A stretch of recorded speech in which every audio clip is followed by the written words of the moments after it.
All right, we are live. It is Thursday evening, which means it's time for another Trusty's Vintage Live Sale. And once again, my grand surroundings, I am in a hotel. So Trusty's on the road, and Trusty is doing a live sale from a wonderful, let's see, what is this? I think this is actually a full service Marriott. So it actually has room service. So we're moving up. Fantastic. Not a Fairfield this time. Usually it's a Fairfield. So yeah, pretty good. Got a pool and everything. So we're not really, I haven't had much chance to enjoy it. I actually will be doing a little bit of a rush through of the sale this evening because I am here for my day job and I'm skipping out on a reception right now and I'm supposed to be at. So we're going to finish the sale and then I've got to run to my reception. But I changed shirts really quick because Halem was here. So I needed to make sure I kept Halem happy. Got my dragon shirt on. So I have to go get back into my nice clothes for the reception when I'm done. But for now, I am here. So, and of course, I'm here with Katie. So thanks so much, Katie, for joining in again. This is always something I look forward to now on Thursday nights, and I really appreciate you giving me your time. If you don't know Katie, she's from Vintage and Vinyl. And if you don't follow Katie, you should be subscribing to her channel as well. But Katie will be my voice of keeping me on task, particularly since I've got a clock going tonight. But in the chat, we've got Nate. And once again, Soul Nate from New Zealand will be running the moderation of the claiming of the items. So, you cannot bribe him and you cannot challenge his opinion. What he says goes. There's no arguments because, again, Katie, what am I not selling? The Mona Lisa, folks. I am not selling the Mona Lisa. So if you think you got something, but his chat comes off with something else, not the end of the world. We're all here to have fun, and hopefully we can have fun together. So I appreciate everyone who's jumped into the chat, but I am, again, I apologize, sensitive on time. So I'm not going to do as many hellos, but I'll try and say hellos as they come in. So I know Sam was here. I just see Judy is here and Susan. So thanks so much for all of you joining in. Mary's joining in. Vinny's in the chat. We've got Patricia is here. Trisha is here. Carol, Delbert. Trying to get some of the hellos like right here before. Fluffy Otter, one of the best names ever. Kat from Calypso Antiques. So thank you all for joining. And again, if you missed the very beginning, it'll be a somewhat rushed. Hopefully not rushed, but it'll just be quick. I don't have as many items because I had to travel with them and I need to get to a reception afterwards. So, but as I have been doing lately, we're starting out with Mystery Box. So I posted a picture in my Instagram. If you don't follow me on Instagram, I posted a picture either yesterday or the day before. There's a challenge that I'm participating in. It's through Merle's Vintage Challenge. And she has posted a challenge on Instagram every day of October to post something for the day that starts with the letter O. And she lists all these prompts. And one of the prompts for this week was office, but I was already traveling and I'm like, I don't think I have anything that I can photograph that represents a vintage office, except for the box that I was carrying with all of my stuff for the sale. So I'm like, okay, it's like a traveling box. And this was in there and it definitely caught notice. People were like, why are you traveling with maxi pads? So there is a story. And so at least for a while, I still have maxi pads left. There's a backstory. You can watch an old video about them, but I do still have a couple dozen of these left. So for now, the mystery boxes, at least one item in the mystery box will be a vintage maxi pad. So if you are new to my channel, first, welcome. Thank you so much. Pretty much what we'll do tonight, it will match pretty much what all the other live sale channels do. If you're familiar with those, the biggest difference is that I do not do offer ups or auctions. So when I show you an item, I will tell you the price. When I announce the number, you need to put that number into the chat. And the first person that Nate sees that put that number in is the person that claims that item. Simple enough. Except for the mystery boxes. Mystery boxes are popular enough that we've decided I've kind of changed it up a little bit, turned it into a bit of a game. So still works the same way. It's still not an offer up. Still going to be a $15 item. But instead of me telling you the number, I make you guess. So we turn it into a game. I'll tell you the range. And the first person that gives the correct number from the range is the one who will get the mystery box. So you get it for $15. It will be custom built based on where I'm shipping. So the shipping will be around $10. If you're on the West Coast, it'll be a lighter weight box, but you'll still have between $25 and $30 worth of merchandise put into it. So you can guess as many times as you want. You just hit the number, hit enter, hit another number, hit enter. And the number this time around falls between 30 and 40. So between 30 and 40 is this mystery box. And the first 2 people who enter the correct number will be taking home the mystery box. So we'll see how they fill in, and we'll see who Nate sees first. Ooh, I see it right out of the gate, back to back.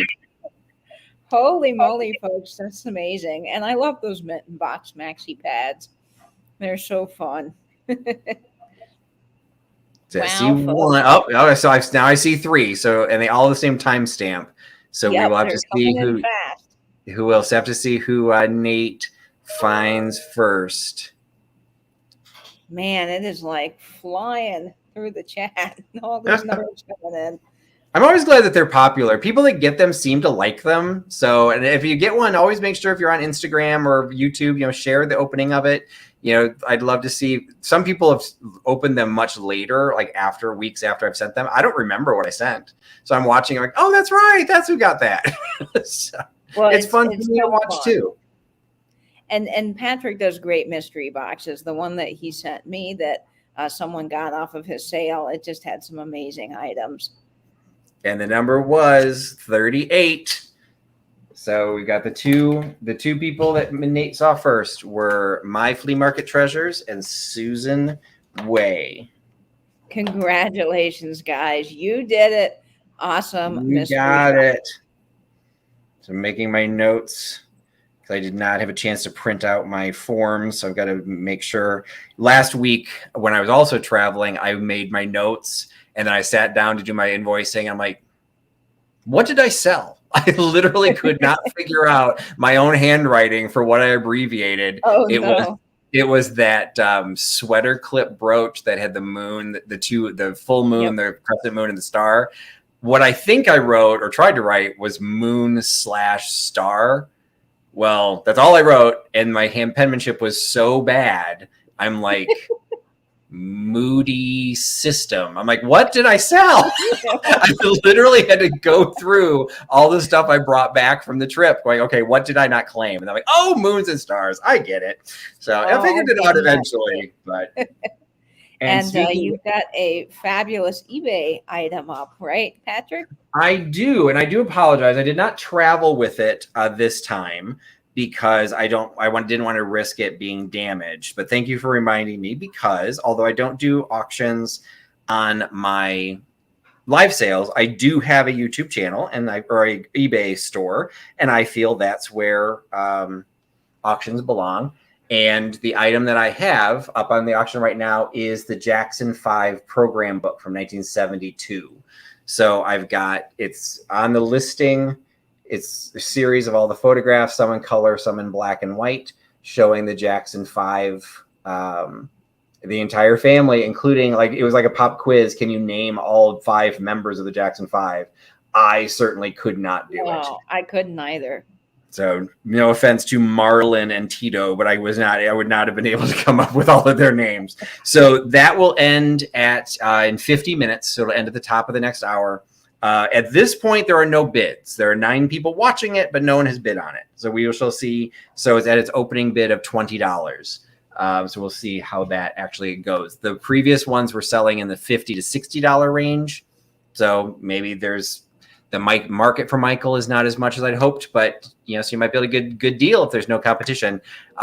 We've dropped the links. Oh, thank you, Deb. Yeah, Deb has gotten several mystery boxes. So she says she has not been disappointed by them.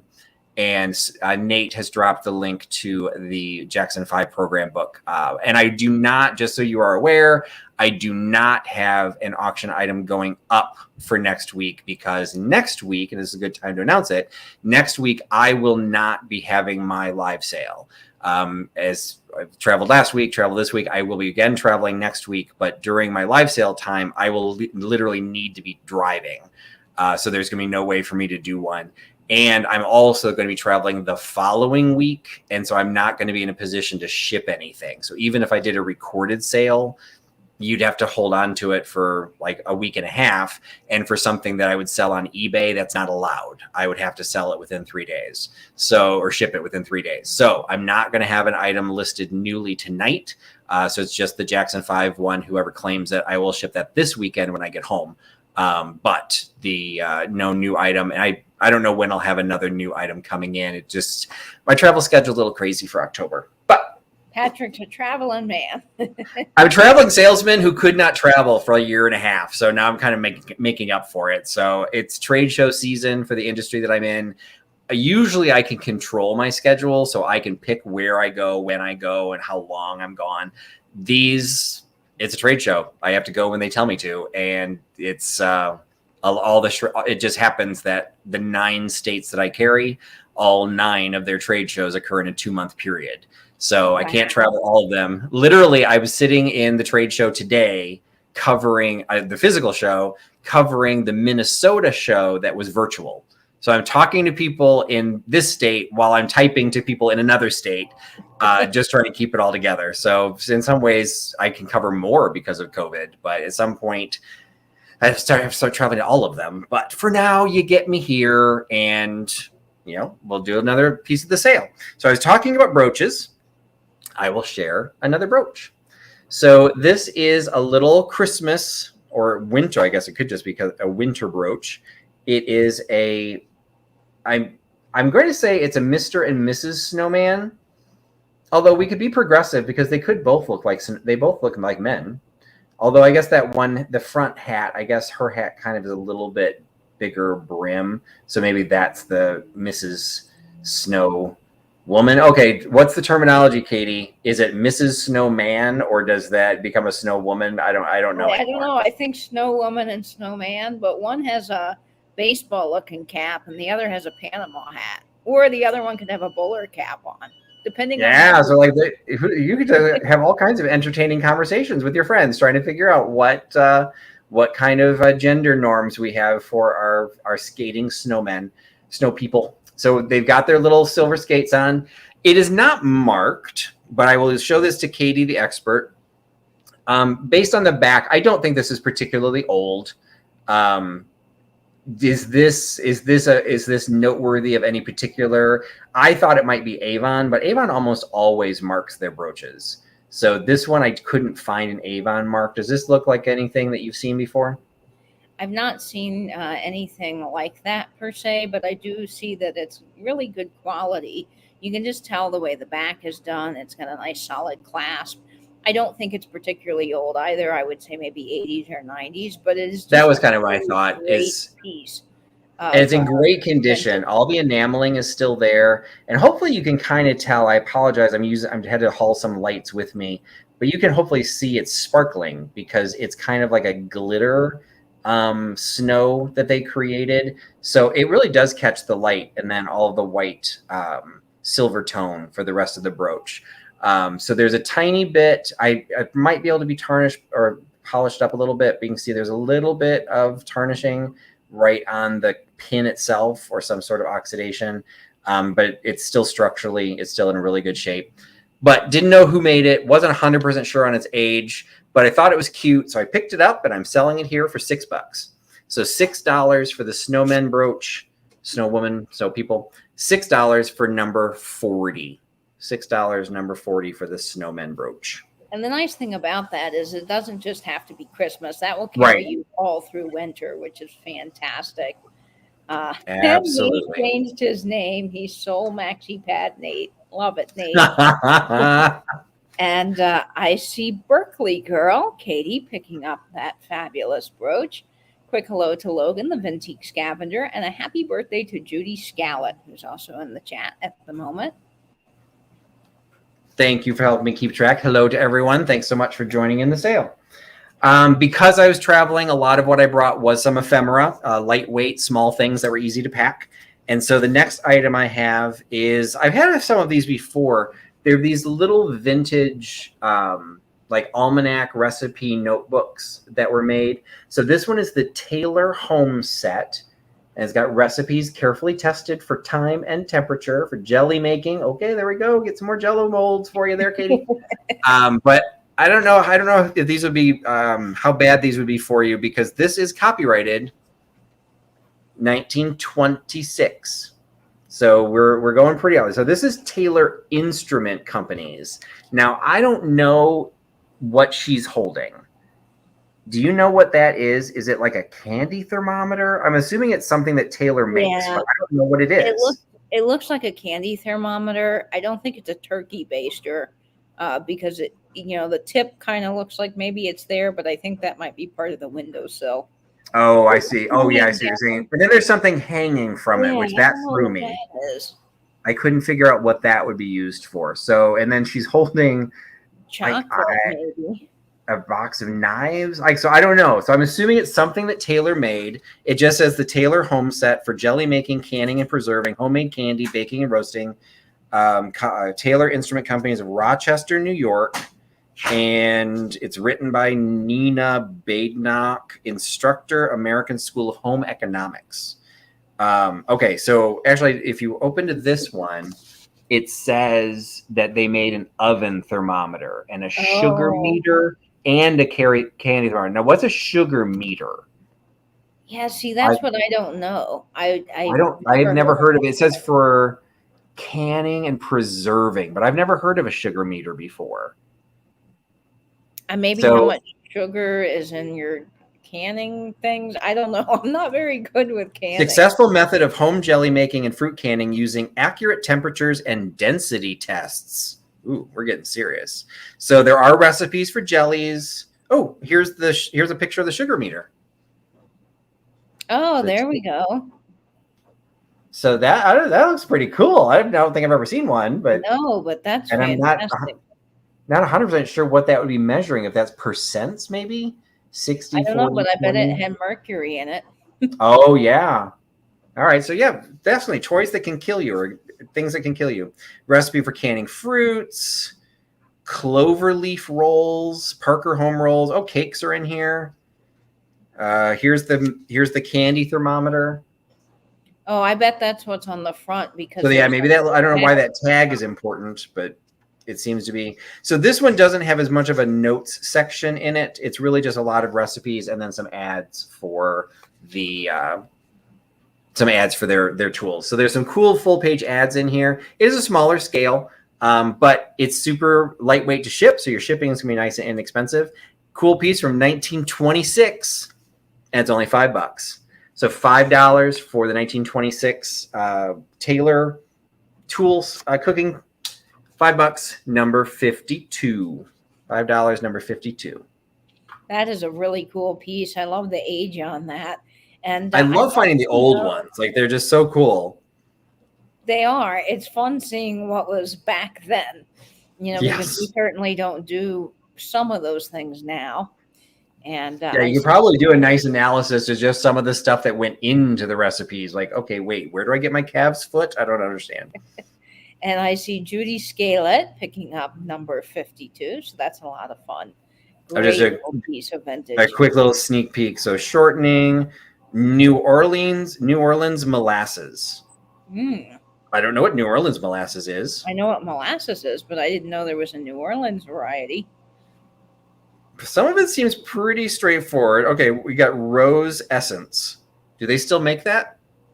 I think they do. You can actually bake with it and put it in teas and things. Okay, well, they were looking for rose essence to go into the Vassar fudge. So, okay, if you make anything, Judy, you got to tell me. Yep. And don't forget, hashtag Trusty's birthday party. It's coming up October 12th. So on Trusty's birthday party, you can do a video of a vintage recipe, something that was created before 1970. Do a video showing the recipe, showing yourself making the recipe, and most importantly, eating the recipe. And then share that. I've got a playlist on my YouTube channel. And what we've decided is I am going to do a live viewing party of all of the videos that get posted into the playlist. So make sure you post it to the playlist. If you need help, I can post to the playlist. but it needs to go live October 12th at 8 p.m. Eastern, and I will schedule the premiere, or I'll schedule the live viewing party probably for like either 10 p.m. Eastern or 11 p.m. Eastern that night, because I will be traveling again that day as well.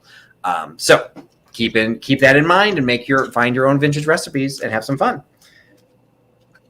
I've got a good recipe, Patrick, so I'm excited for that. I can't wait. As long as it's not the weird ham jello thing that you had to eat the last time. I will not be eating anything gross this time. All right, the next item is just a cute little piece that I picked up. It's just, again, an era that I love a lot. This is getting probably more deco, maybe moving into the 30s, and that's just all that stuff pre-war. I really just like the looks of, and it's a powder box, so it's all metal. So you can see it is finished on the inside, and it has the metal top. It's got the embossed repoussé top, so that the design is pushed to the outside of the top of the powder box. Some of I don't think it's enameling, so I'm not sure what the finish would have been, but you can see there's a little bit of flaking on some of the edges, just to test to the age of a piece that's probably approaching 100 years old. But it's an absolutely gorgeous box. I put the jewelry that I'll be selling tonight, I put that in here. It is just a little trinket box. It would have been a powder box, but you can use it for whatever you want. And it's just a great little size, and the top fits beautifully on it. So although there's a little bit of loss to the finish, the actual function of the box is still in absolutely perfect condition. So you've got this great little powder box, this little vintage powder box for $6. So $6 for the vintage powder box, and you can get it by giving me number 42. $6.42 for the vintage powder box. I love the deco look on that. I just love that design. I normally wouldn't pick it up because of the damage, but I figured that was just part of its charm. It's just a really cool piece. And that was quite a popular little item there, Patrick. I knew it would be. So excellent. We'll wait for Nate to confirm, but I think on a dresser you could just do so much with that.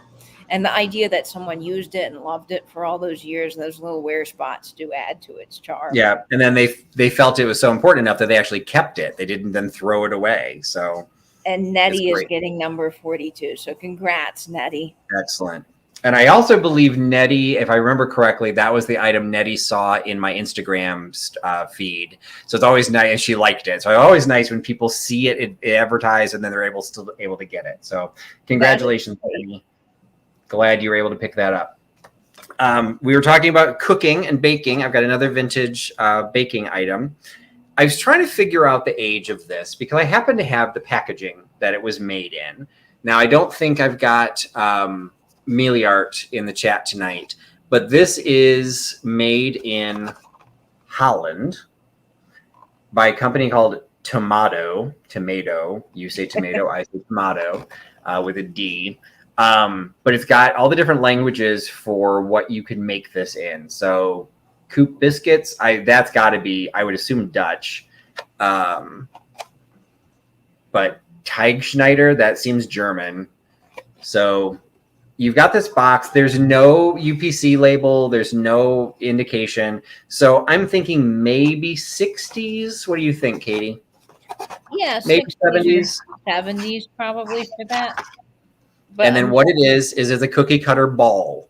So whether you call it a Teigschneider or a Diegschnitter, you can call it whatever you want. It is actually a wonderful condition of a little, I probably assume it's stainless, maybe aluminum ball. So we've got, let's see, what do we have here? Kind of a star? Or a yeah, star? I guess it's a diamond, but it's kind of got flared. So I don't know what that would basically, if that's supposed to fill that in somehow. Looks like we've got a club. Oh, wait, are these this? Okay, we've got a heart. Wait, are these the cards? Oh, we have a spade. So what am I missing? Oh, there's the diamond. Okay, so we do have the four suits. So then what's the other one? But then we've got that one, and we've got a plus sign. So we've got 6. So 4 of them, I didn't realize that. So 4 of them are the shapes of the suits of cards. But then a little plus sign, if you want to like make cookies for the Red Cross, and that. I don't know what he would be. I don't know what that, maybe something in bridge. on the Yeah, I don't bridge. know because I knew the shapes were on here too. I hadn't just connected it, so there you can see what that little weird diamond one is. So I don't know if there's a name for that Like one. a vintage starburst. Yeah, you're right. It kind of is. And I got if you like decorate it in the middle of it, you could probably make it even more starbursty. So anyway, so it's just what I liked about it is that it was also in the box. I've actually sold some of the little cookie cutter wheels before, but I've never had one in its original packaging, and I thought that was fun. So, Lucky Charms, love it. So it's $6. So $6 for the little cookie cutter wheel. $6 for that with all the weird fun languages in it too. $6 by giving me number 75. $6.75 for the Diegschnitter. Now, if you don't actually use those as cookie cutters, I've seen people hang them with string and add them to their Christmas tree. So that's I would say that would make a great ornament. It really would. And I see Susan Way picking up number 75. Congratulations, Susan. Thank you, Susan. I hope you enjoy that. And you could maybe find some recipes in the no, Judy got the book. So maybe I'll throw a recipe book in your mystery box, and then so you have something you can make cookies out of. So thank you so much, Susan. Some more ephemera. I hope I should have unwrapped this one. So this I picked up. I could not pass these by. And I see Catherine Young is here. Catherine she's always so kind to me because she's like, you have the best ephemera. I have a personal affinity for old ephemera. And so when I come across it and it's in good condition and it's just different, I will always pick it up. And sometimes it doesn't really sell for that much money, but it's still fun. And so what this is the set of 4. I did consider separating them up and making them like a grab bag or something, but I decided that I actually wanted these to stay together because I thought the set was kind of cool. They are dated 1895. Wow. Well, give me something ephemera in the 19th century and I am all over it. So what these are, and there are 4 of them, but I've only opened one so I can show it to you. They are Young Folks Library of Choice Literature. So this one is General Putnam. The others are Peter Cooper, Cyrus W. Field, and S.F.B. Morse, The Story of the Telegraph. Maybe I should have opened that one. But it is, let me go back to full screen. It is a little, I'm assuming these would have been handed out in schools, or maybe this would have been going to the home. That is from Educational Publishing Company. It was published semi-monthly, and you could get a subscription to it for $1 a year with single issues for 5 cents. And the copyright on the material is 1894. But again, each of them is dated in the upper corner. So this was April Fool's Day, 1895. And I want to say, okay, so then I've also got another 1895, an 1896, and an 1897. So I actually have kind of a range of years. And inside, they're in fantastic condition. The spine is still totally tight. The pages are not torn. You've got, there's really no foxing or anything or tears along the edges. You have a listing of all the different books that are available in the series. And then it's a storybook. So this is the story of Israel Putnam. And you've got illustrations as you go through. So if you were so inclined, you could cut out the illustrations for junk journaling. Once you own it, you can do whatever you want. But there's some great illustrations that kind of go throughout.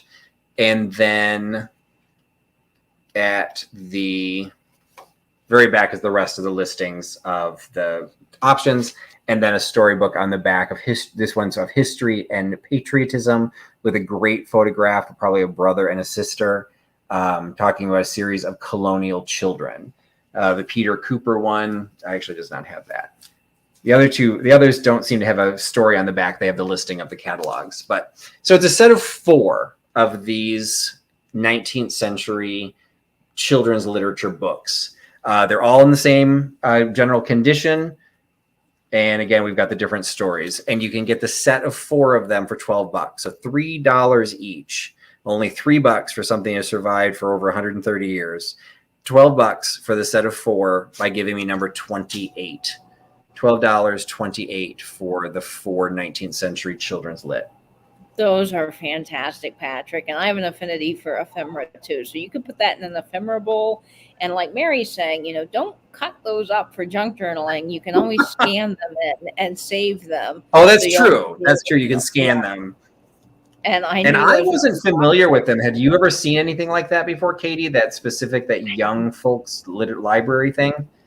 I never have, but I'm going to be on the lookout for those now. I don't know if I'll come across them, but if I do, I'll know what they are now. So that's There you very go. exciting. And I see Celeste in Texas picking up number 28. So congratulations, Celeste. Thank you so much, Celeste, for picking them up. Glad they're going to a good home. I hope you put them to good use. And don't forget Katie's Ephemera Bowl challenge. I'm not sure these would necessarily fit into a Halloween Ephemera Bowl, but why don't you tell people about your Ephemera Bowl challenge, Katie? Absolutely. I'm very excited about this. This is the first open collaboration that I'm hosting on my channel. So if you are on Instagram or on YouTube, you can participate. Just need to have one of those two platforms. Use the hashtag Halloween ephemera bowl. And basically, you're just creating an ephemera bowl filled with all kinds of fun vintage. Now, if you can't find actual vintage Halloween, you can print things off the internet, do some crafting, however you want to do it. The only challenge part of this video is that the bowl has to be vintage. You have to have a vintage bowl, but you can do anything you want with vintage Halloween ephemera, whether it's new or actually vintage. And of course, you can add some other elements to the bowl too, if you like. So I'm excited to see all the bowls and do this fun collaboration. So it will be coming out on October 20th at 7 p.m. Eastern.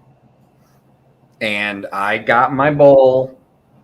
So I found a nice, I know Nate's having apoplexy right now. Nate must polish, but I got a great silver-plated berry bowl with the handle.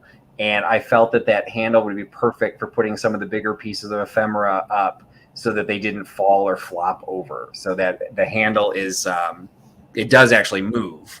But if I keep it propped up, I figure it would actually help show some of the ephemera. So I don't know when I'm going to put the bowl together, but it's a goal. I'm definitely going to try and and I still have to make my own recipe too. So I don't know when I'm going to do this. And during all my, unless I can come up with a recipe I can make in a hotel room with a hairdryer, I'm going to be very limited in what I can do, but we'll see if we can make it work. So we talked about the vintage grilled cheese on an iron. On an iron. There you go. Perfect. I said, if I have to, I will absolutely make ice or just water. It's like water's older than me. I'll just say that's my recipe. History of water with the history of water. So then I've got some more recipe books. I've got some more ephemera, and really I should probably peek through these before I ship them, because these are everyone's best friend, alcohol recipe books. So what I've got, two of them are a little bit older. One is probably more contemporary. So I have, they don't even pull punches. We've got the Bacardi Party Book.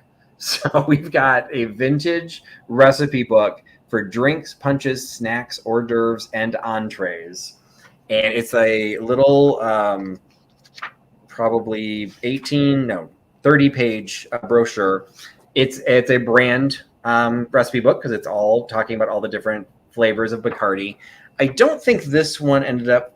Oh, I did. It is. It does have a zip and copyright 1973. So unfortunately, not quite old enough to fit for Trusty's birthday party. But some great drinks recipes from the 70s: Bacardi milk punch, hot royal cups, party eggnog, quickie eggnog. I don't know which parts of the quickie. Confetti punch, bride's bowl, tropical punch, sombrero cooler, planter's punch, Mai Tai. It's got them all in here. So you've got this little book. This one I think is probably 70s, maybe 80s. This one is 1978. So this is actually a distributed from a liquor store. So Austin's Liquor Mart. But this one included a free 1978 calendar inside the back cover. So it also has recipes and little stories, how wine is made, and the Calvert gift collection of superb imports. So you've got a little bit of gifting ideas, I guess. So it would have been kind of a Christmas or celebratory. It looks like kind of a New Year's celebration going on there. So you have some recipes in here, as well as the calendar from 1978 in the back. And the final one is definitely newer, although interestingly enough, I can never find a copyright on it. It is a spiral-bound Jim Beam bourbon cookbook. And it was once sold, has the UPC code on it. One sold for $14.95. This is probably like within 10 or 20 years old, I would expect. It's nice because it has the super, like those laminated pages, like the plasticized type pages. So it's actually really nice, and it's a fairly heavy book. So you've got 3 alcohol-related recipe books, and you get all 3 of them for $6. So $6. Yes, Irene, good eye. $6 for the set of recipe books, for alcohol recipe books, by giving me number 21. So yes, Irene. First of all, I love the way you phrase that. Like you're not sure. Wait, Trusty looks 20 years younger. So yes, if people that did not know or have been watching my channel, I'm a spokesperson for an industrial products company, and I do all of their training videos. And they haven't used me in a while, and they suddenly contacted me. And when I do their videos, they cast me, and they said, "You are by far our top choice. However, you are a little older than we want for a spokesperson. So okay, like call, AARP." But they're like, "Would you be willing to shave? Because it's really my beard. I mean, this is natural. My beard's what's really gray." And they're like, "Would you really willing to shave?" And I was like, "No, I'm not shaving for you, but I can darken it because I've done it for shows." So every time I do a video, I become Jerry, spokesperson, and Jerry is much younger. So when you see the darker beard, Jerry's back, and so Trusty and Jerry are here with a much darker beard. So we shall see how long it lasts. Great, Patrick. Well, thank you. Yes, 21 is going to Melody, so you can have all your cocktails ready to get through the holidays with family. Excellent. Right. I'm trying to write longer descriptions. Yes. Booze cookbooks. I've done that before, Patrick, where I labeled the thing and then went back and thought, oh no. What was that? Luckily, I only have a handful of items. So, all right. So before I run out of time, I want to make sure I go back to the specialty mystery box. This time, the mega mystery box. So these I've introduced because yesterday was my 2-year anniversary of being an online reseller. So what I did last year for my 1-year anniversary, they did a whole bunch of stuff during October because I wasn't traveling for work. This year, because of things somewhat opening back up, I'm traveling so much, I just really didn't have the opportunity of doing a lot of stuff for my anniversary. But one of the things I decided to start doing is offering a slightly upgraded version of the mystery boxes. So what you'll get for the mega mystery box is basically the identical mystery box that you would receive for the $15, but these are going to sell for $25. And what will be guaranteed to be in there is one individual item will be added to the box that is worth more than $10. So most of the time you'll get between 10 and 15 items in the box, which will have a value between 25 and $30. You'll still get that, but now you will also get one item that actually has a individual value, that so it'll be a higher value item. So I've only done a few of these, but Dear Angela's Vintage, Angela got one of them. She was super happy with hers. She got actually a really large glass compote. I don't know if I know Melody and Halem got one. I don't know if they've received theirs yet, but they got a pretty nice piece that I custom picked for them. So hopefully, people are liking these. So I'm doing 2 of these as well. So 2 mega mystery boxes. I will still base the item that goes in it based on weight. I have a little bit less flexibility for that, but I'll still try and work that out so that your shipping will still only be around $10. So it'll be a $25 mystery box. You'll still get a maxi pad, $25, and you still have to guess the number. The mega mystery boxes will fall between 50 and 60.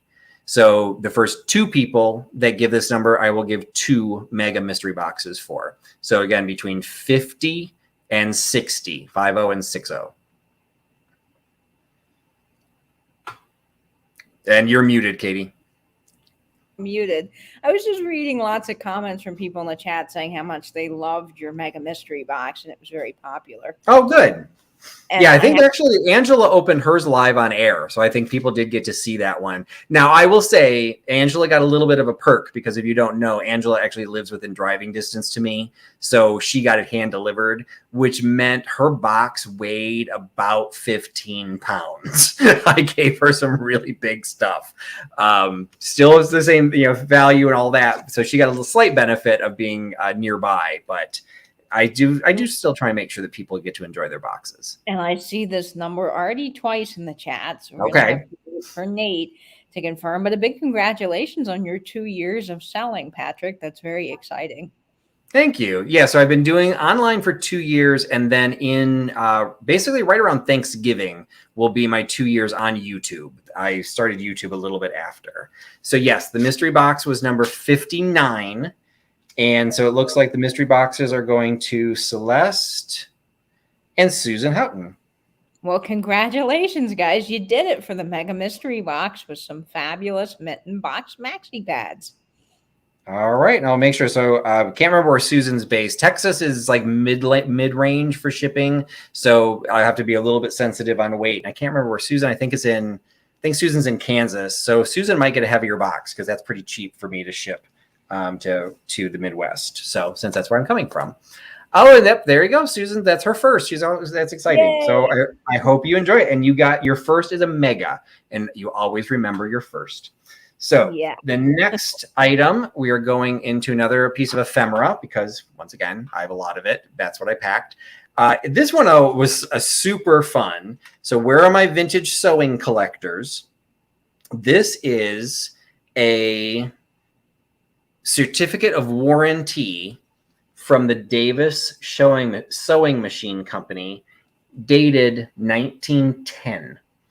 So it's the original certificate. It's in a little plastic wrapper, but it's got the seal on it from the Davis Sewing Machine Company of Dayton, Ohio. It has the signatures with, I would have assumed that was saying 18, but that actually is a 10. So somebody makes a really weird looking 0 back in the 1910s.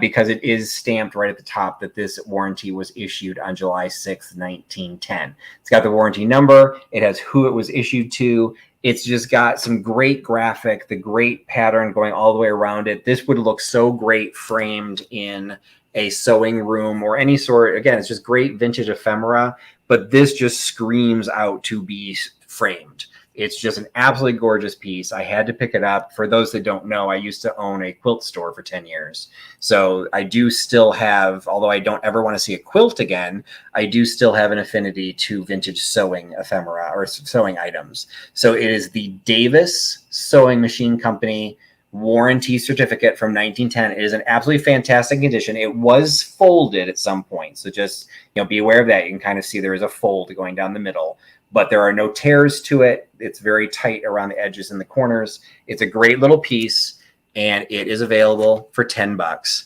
So $10 for the sewing machine certificate warranty from 1910. $10 for 1910 by giving me number 7. Wow, that is just incredible. I'm always amazed by this old ephemera and how it survives because someone thought that they needed to save it. And that, to me, that whole concept is just so cool. And I knew that would be a popular item. So I'm going to wait for Nate to confirm. We got several folks in the chat that are interested. Excellent. Just fantastic. And Susan Way is picking up number 7. So congratulations, Susan. Thank you so much, Susan. Thank you again for giving that a great home. Moving to another piece of jewelry. Now, most of it, because of Katie, I do the hashtag bring back the brooch. But every once in a while, we have to drift around a little bit. And when I came across this, I could not pass him up. And I got to figure out if I can hold him in a way that you can see him. It is a small shell that has been enameled and then accented in gold. You can see there's a gold fittings up at the top. Gold, I mean, they're gold colored. It's not marked 14 karat or anything. But then you can see there's the gold roll that kind of follows the scallop of the shell. And then you've got the polish on the inside of the shell. I'm assuming that is enameling that's been added, but maybe that is what the shell looks like. Do you have any, you're from Florida. Do you recognize that kind of a shell? Is that added decor or is that what it starts like?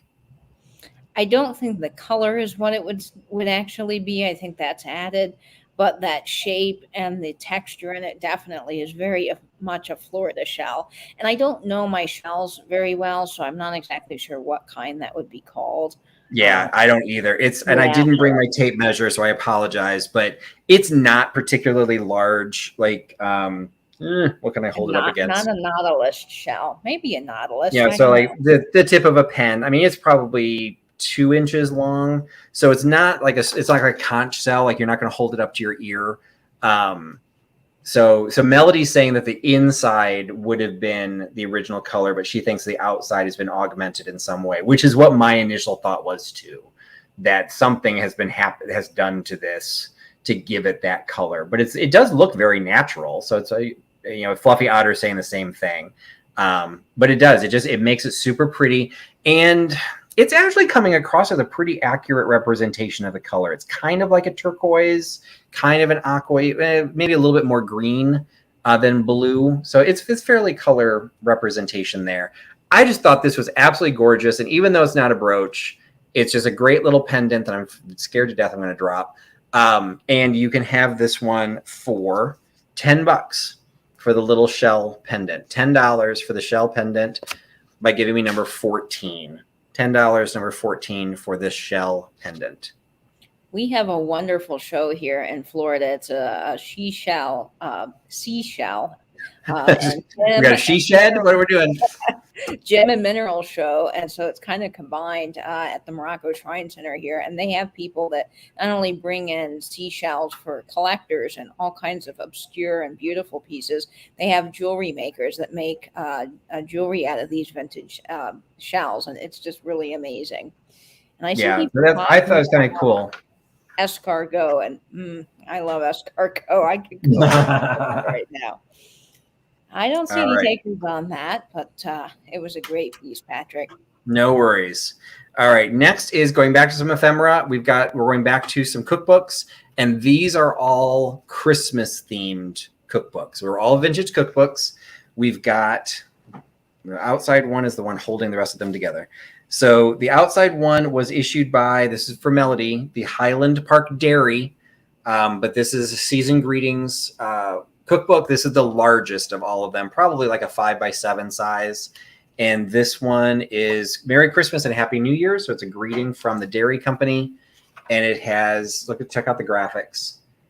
Collection of traditional Christmas cookies. So you've got some great graphics on the front, the back, and on the inside.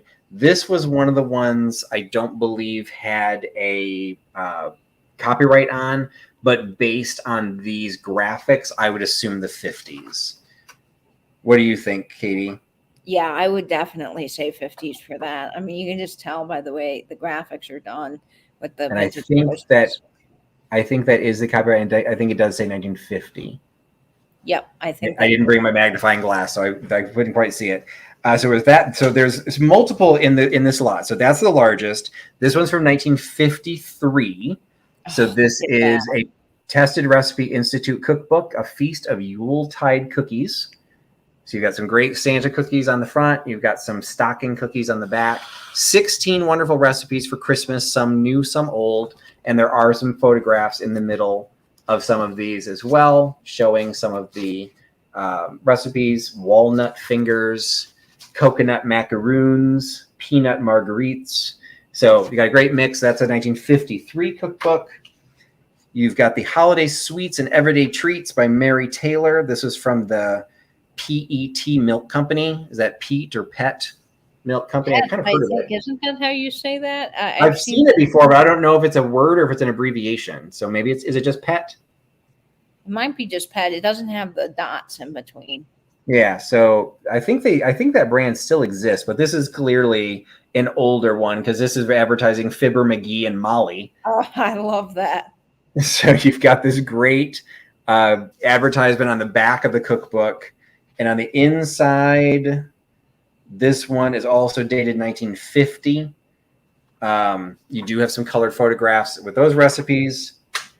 You've got a little brochure of Christmas cookies. This is from the St. Louis Post-Dispatch.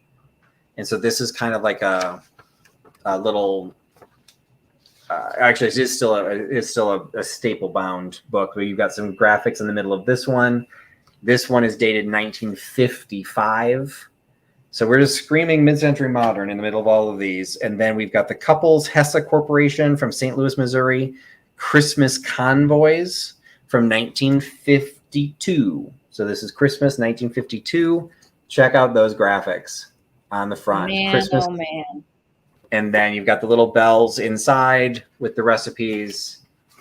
So mostly just illustrations going inside, but marked Christmas 1952.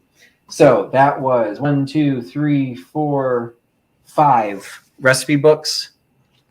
You get all 5 of them for only $12. So $12 for the mid-century modern set of Christmas cookie and cooking cookbooks. $12 by giving me number 43. $12.43 for all the Christmas cookbooks. Man, Patrick, those are fantastic. They remind me so much of my grandma. She used to drive to St. Louis. They lived in Cape Girardeau, and she would go to a cookie exchange at one of the local churches there. And the older ladies made some of the best cookies. So she'd package them all up in these round tins with different graphics on them that we still have. And she would ship them all the way from Missouri to Florida, and not a one ever arrived broken. I don't know how she did it. Wow. You know, my grandfather would cut round circles. I could still see him at the table in their dining room cutting round circles of bubble wrap and layering each circle very carefully and getting all the cookies arranged. And number 43 goes to Susan Way. So congratulations, Susan. Yes. Wow, that was popular. Yeah, so Susan's got the speedy internet tonight, so she's going that with her cookie cutter, so she's set. All right, we've got Katie on my channel, so we've got to show some vintage vinyl. That's right. This is another single. Oh. So this one is Carole King sings Maurice Sendak books. So we've got Pierre and Chicken Soup with Rice. You've got children's books by Maurice Sendak, copyrighted. It looks like, I guess the record was copyrighted in 1975. What would have been the Colgums Music Corporation? What would be that versus the A&M Ode Records? I'm assuming that the label would have been, let's see, the label would have been A&M, probably 1975. And then the Music Corporation was the person or the company that published it, I'm assuming. Okay.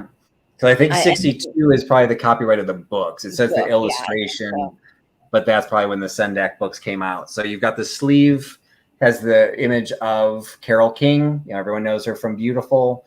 You got Carole King. If you don't know her from Beautiful, you know her from the Gilmore Girls. She was on the Gilmore Girls. And Maurice Sendak. So you've got, I do not have a turntable, so I cannot guarantee it's playable, but it looked in really good condition. It looked very clean. Yeah, it looks very clean, and it has the small hole in the middle. I can't remember if this one said. Yep. Yeah, this is a 33 1/3. So this is not a 45. This is a 33 1/3. So we've got Chicken Soup with Rice and Pierre. But what I think is fantastic is this artwork. Just great for children's room, vignette, a tiered tray, knock yourself out. And it is available for $5. $5 for the Carole King single, $5 by giving me number 69. $5.69 for the Carole King record. Now, if you're not familiar with Maurice Sendak, she wrote a series of little books, including Pierre. They came, I believe, 4 to a set, and they were only about yay big. We had them growing up, and Pierre is just a great lesson because Pierre didn't care, and he learns to care and the importance of caring. So it's a great story, and so is Chicken Soup. I see that was very popular, and Katie, the other Berkeley girl, is picking that up. And just a quick note, folks, there's just a few minutes left on the eBay auction. I believe 5 minutes. We're up to $20. So if you're interested in that Michael Jackson 5, 1972 tour program, please check that out because that's a great piece of music history. And it has received its first bid. So it's selling right now at 20. It does at least have one bid, though. So it will sell tonight. So we shall see who the winner shall be. All right, more ephemera. I tried to mix it up, but I really just have more ephemera than anything else. So, but this one's a fun one. So I'm going to show you guys this. I'm going to see what you guys say, or what would you do in Trusty's space? So I was at an actual antique store, and I'm not going to seal it back up, but this was completely sealed when I bought it. And what I was buying, and it was sealed in this folder, was this piece of vintage letterhead. So Missouri, Kansas, Texas line. So it's an old railway letterhead, which in and of itself makes this collectible because people love just this old railroadiana stuff. But it says as is. Okay, well, right off the bat, there's this little section on the bottom. Looks like maybe got a little bit of water damaged.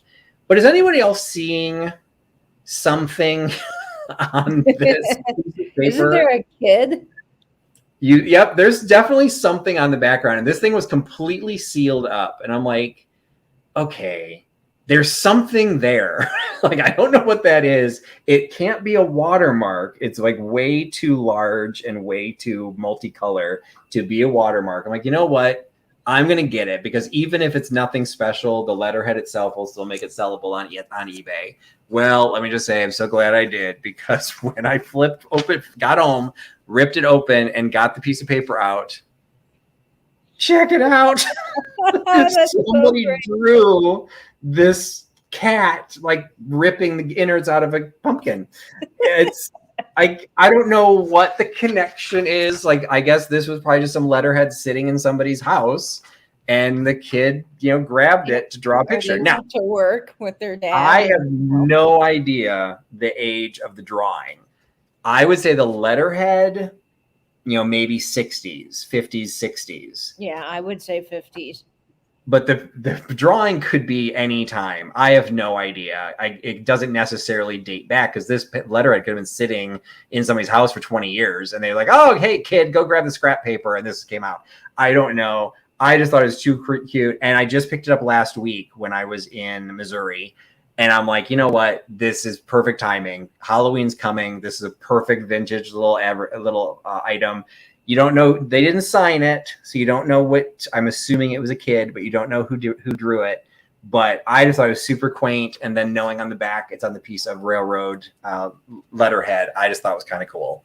So it's just a weird little piece to add to your Halloween ephemera bowl. I almost kept it for myself, but I figured I have a theme coming for my ephemera bowl for Katie's challenge that this did not fit the theme. So I'm letting it go for $5.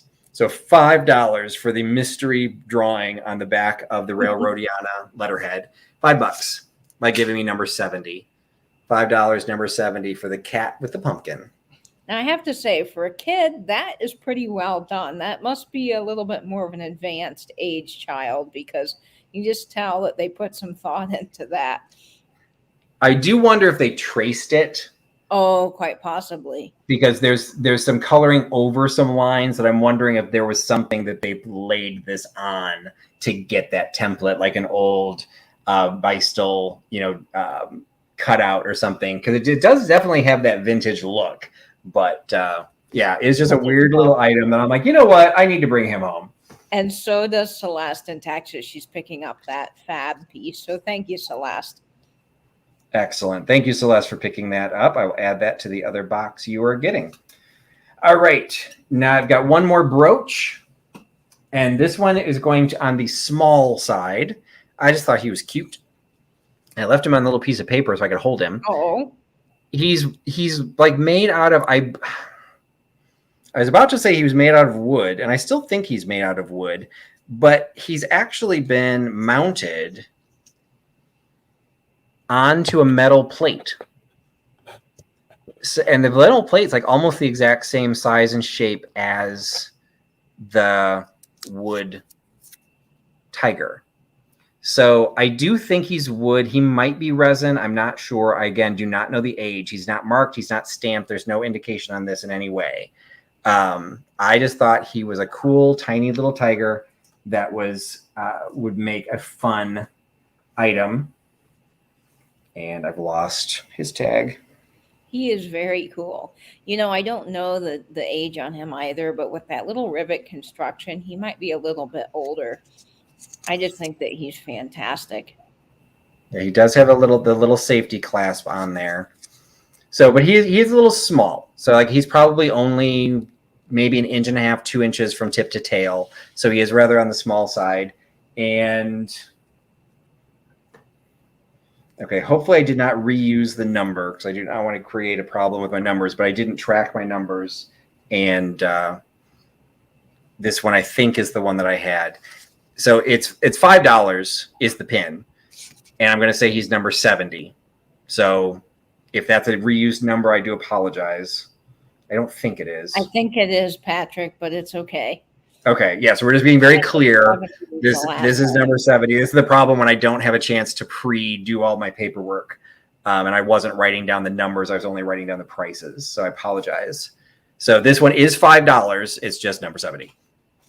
And I see Katie Berkeley Girl picking up number 70. So fantastic, Katie. And the eBay item is up to $30.25, folks. Very exciting. Excellent. And the very last item I'm selling was just it's disturbing in some ways, but it was just, again, something I couldn't pass up. And I just took the tag out, which was holding the page number that I wanted to show. So, okay, we'll start with the basics. What this is probably is an old library book. There's no reference or there's no tags on it saying it came from a library, but what it is a bound collection, volume number 42 of the 1934 issues of Newsweek. So when you get them in the library world, they would take the full issues of the magazines. They would then bind them. So you would have them before microfiche or any of that kind of stuff. You would have them all available instead of being all loose. This one does have, and this page does have a hole. It probably was the page that had the identification mark of the library, so somebody decided to take that out. But the page that's significant and probably deserved to have put this up onto Etsy, but I don't work that way, is the November 1934 issue showing all of the Nazi swastikas and Hitler coming up the stairs. So you've got a snapshot of history that is going to be disturbing to many, but in fact is something that existed. So you've got the covers of all these Newsweek magazines from 1934. That's the only one that really has the negative connotations, but I did want to show it because people might not like that. But the reason this is such an amazing collection is the advertising. There are some full page ads in here that are in absolutely pristine condition. And a lot, because it's Newsweek, a lot of these are very literary. So like Book of the Month clubs, buying the 1934 dictionary. There's some great photo spreads in here that highlights, just what was happening that week. Just like Newsweek magazine now was one of my favorite. It's actually a picture of Annie Sullivan and Helen Keller from 1934. Oh, wow. So that was kind of fun. There's read this great mystery free as a guest member of the Crime Club. So you got a full ad for the Crime Club opposite an ad to, sorry, Nate, visit Australia. Oh, no New Zealand on that map. No New Zealand. We're visiting Australia from the Oceanic Steamship Company. So this is for Sam too. So we've got this great full color ad of, visiting Australia. There was another ad in here for visiting El Paso, Texas, which I thought was interesting. A full page ad for Camel cigarettes, a less disturbing cover image from 34 with, it's still about war, preparedness in Belgium, because I think that's the prince or the king. I'm not sure. Okay, I'm not showing that picture. We got a wedding picture. Nice girls don't care for any rough stuff, even whiskers. Well, I don't know about that. That must have been the school of thought back in the day. Ingram shaving cream. So you're advertising to get shaving cream. You got to shave for your woman. Free to men concerned about becoming bald. So you got some great hair care. You just got all of these great 1934 ads. And it's unfortunate that they're bound. But the fact of the matter is that they got bound is how they probably stayed in such great condition. Oh, wait, it's New Zealand. Oh, yay, finally. Yay! Hey, Nate, the Oceanic Steamship Company did not forget about you. New Zealand. I didn't even see that one. I was looking at the amazing ways of improving your memory. So I have no idea what it was the Maori village in Rotorua, a wonder region. So there's some great, look, there you go, Nate. They didn't forget about you. So it is a pretty significant piece. It'll definitely want to go media mail. It is a magazine, but because of its age, it can still go as educational material. It's probably 2 to 3 pounds. So this is something that will probably ship for about $4 or $5 media mail, but would probably be over $10 if you shipped it in like regular mail. So this would probably go media mail. If you buy other items, we'll have to just figure it out. It probably is worthwhile having this shipped separately because it is fairly heavy. So just keep that in mind. But media mail is our friend in this case, and it will make it a lot cheaper to ship. So it is a set of the 1934 issues. If they were all individually, they would sell for significantly more. As a bound set, I'm selling the whole thing for $10. So this is a great opportunity to cut these apart for junk journals, for framing, for all of those. Cut out that page and ship it to Nate so he believes that the rest of the country or the rest of the world remembers that where New Zealand is. So $10 for the 1934 bound issues of Newsweek, $10 by giving me number 81. $10.81 for the big book of Newsweek. What a great piece of history there, Patrick, and a great price as well. I love that they feature New Zealand, and of course, that's so much easier than microfiche. Microfiche is a pain to go through, in my opinion. So I like Absolutely. that book. And that is very popular. Amazing item, as Jan's pointing out. I agree, Jan. And Judy Scallett, the birthday girl, is getting number 81. Congratulations, Judy. All right. Well, I'm glad you picked that up, Judy. It definitely was one of those cases where should I go through and cut it apart? Because probably the cover of unfortunately, just the way the world is, the cover with the Nazi flags would probably be worth more than $10 by itself. But I didn't want to do that. Yeah, I'm going to keep it together. I got it for a good price, so I wanted to pass it off as a good price. So I'm glad that it was a popular item, and I'm super excited that Judy was able to pick that up. So that was the last item. That was all I've got. Like I said, I tried to rush through it. I wanted to do it in under an hour, but the reception will still be going on, so I'll still be able to make it. But I do appreciate that eBay auction. Oh, yes. So you said, I believe it did finish up. I think Nate put a note that it ended up selling, had multiple bidders. It ended up selling for $30.25. So that's great. And let's see if I have any notification on who is the one that bought it. And listen to Patrick's sales are starting at the exact same time every week at 8 o'clock. So that is. Yeah, I just went faster this time. I started at the same time. I just went faster. And had fewer items. So let's see. The winning person has the word Cecile or Sicily in their eBay store, in their eBay name. So I don't recognize it as somebody I've shipped to before. So if it's somebody here, definitely let me know, because you've already paid for the shipping, or you will have paid for the shipping for the Jackson 5 book. I can combine anything else that you were to buy tonight. Otherwise, if it's somebody from outside of the live sale, that's great. I'll just ship it to them individually. So if nobody is claiming that, I do apologize, and apologize that I have to rush off so quickly. But hopefully I appreciate everyone joining in. I definitely appreciate Katie and Nate helping me out. Always like having you in the house. What do you got coming up on your channel, Katie? So I got a fun collaboration video that just dropped today at 7 p.m. Eastern on my vintage Halloween collection. So follow along with that. And then tomorrow I've got some fun videos coming out for Adam at Record Crates, big 750 sub contest. So if you like vintage vinyl, tune in for that. And then this weekend, Soul Nate will be doing his tale on Wedgwood for our Tales from the Triptych series. And that will be on his channel at 8 p.m. Eastern. So lots of fun things. And of course, I'll be participating in Trusty's birthday party, which I'm very excited to be a part of that.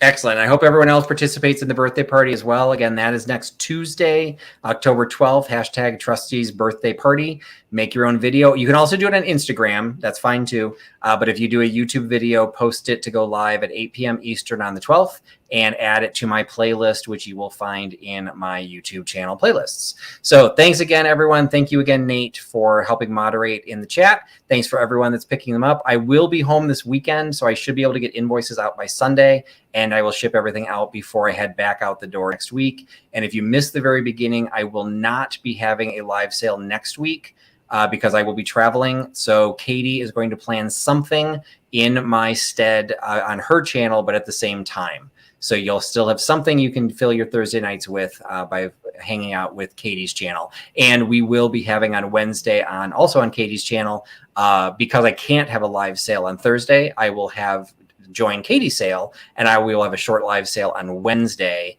again, with the idea of trying to ship out as much as I can right after that sale, but just recognizing some people might have to wait if I can't get it out the door in the short periods of time that I'm home. So that is coming up for the next week. So thanks again, everyone. Everyone have a great night. Thanks for your time, and thanks for putting your trust in Trusty Huckster. Have a great night, everybody. Bye-bye. Bye, friends.